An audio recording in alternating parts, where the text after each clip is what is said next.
Simple interrupted sutures. Items 1 through 3 can be done in any order.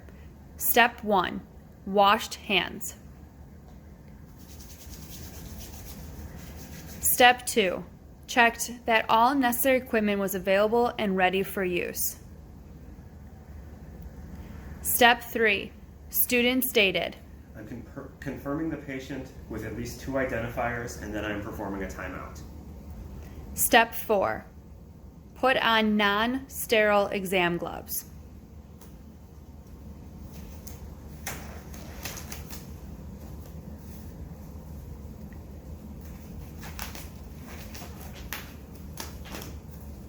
Step 5, anesthetized wound area appropriately.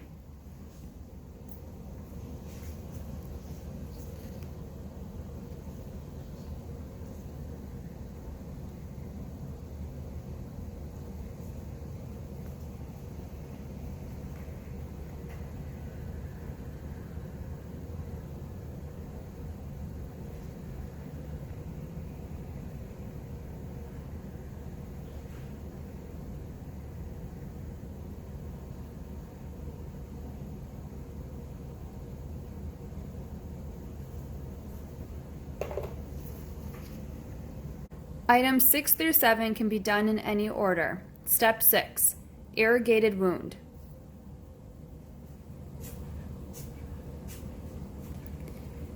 Step 7, open suture kit in a sterile manner. Open sutures and dropped into sterile field.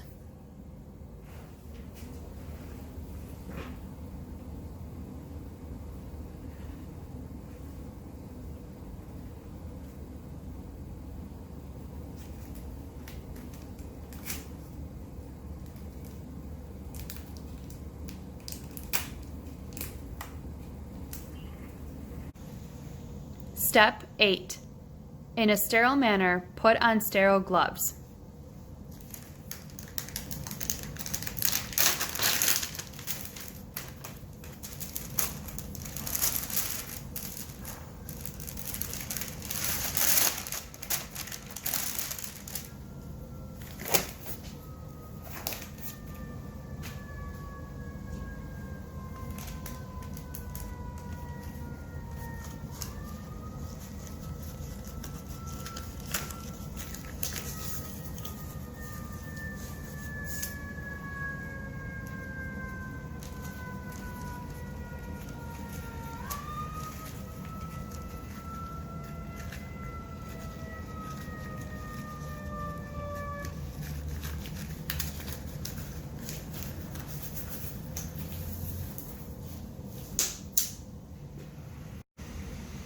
Draped wound area with sterile drapes.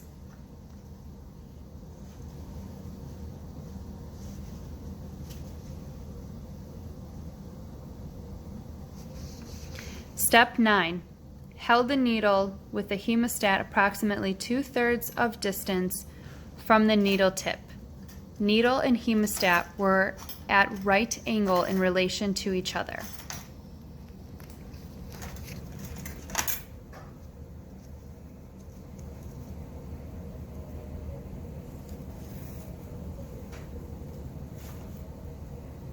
Step 10.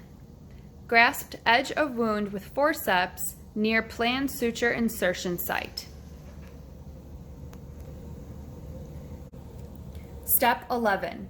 Place the needle in the skin at a 90-degree angle, then pressed forward with slight turn of the wrist through the skin. Note, either single flap or double flap technique can be performed.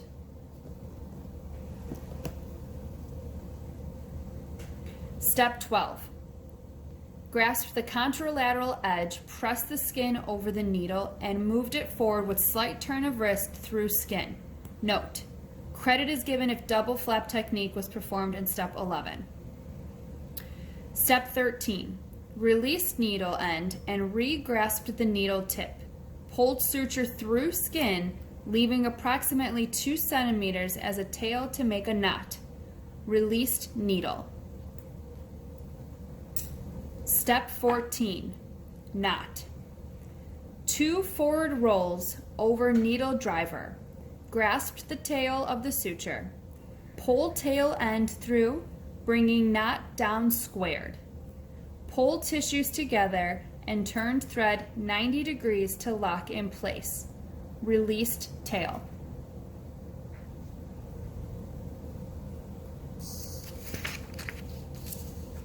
Step 15. 1 backward roll over needle driver and grasp tail end. Then pull tail end through to place second knot. Released tail. Step 16. 1 forward roll over needle driver and grasp tail end. Then pull tail end through to place third knot. Suture was cut when completed. Note: 3 throws are needed when using silk sutures, but this varies for other materials. Step 17.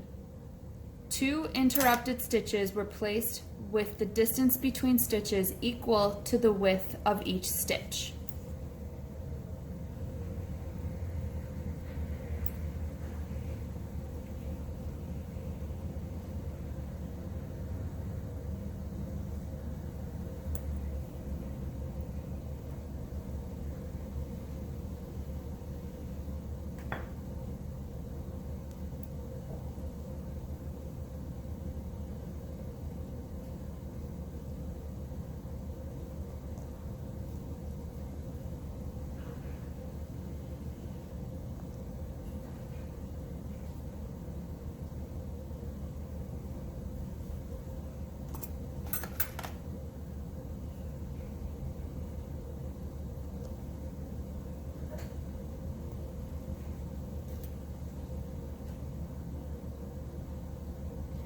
Items 18 through 20 can be done in any order. 18. Stitches were properly sized about 1/4 inch on either side of the wound. Step 19. Stitches were perpendicular to wound and properly aligned with all knots on one side of wound. Step 20. Stitches were acceptably taut. Wound edges were touching each other but not buckled or overlapping. Items 21 through 23 can be done in any order. 21. Patient comfort was a priority. Step 22. Assessor prompt. What would you do once you finish the procedure? Student response. Document the procedure in the patient's chart, including the number of stitches and the material used. Step 23. Maintain sterility throughout the procedure. Stitches will be assessed prior to removal. Step 24. Instructor prompt. Now remove the stitches. Grasp suture knot, suture by knot, lifting it slightly over the skin.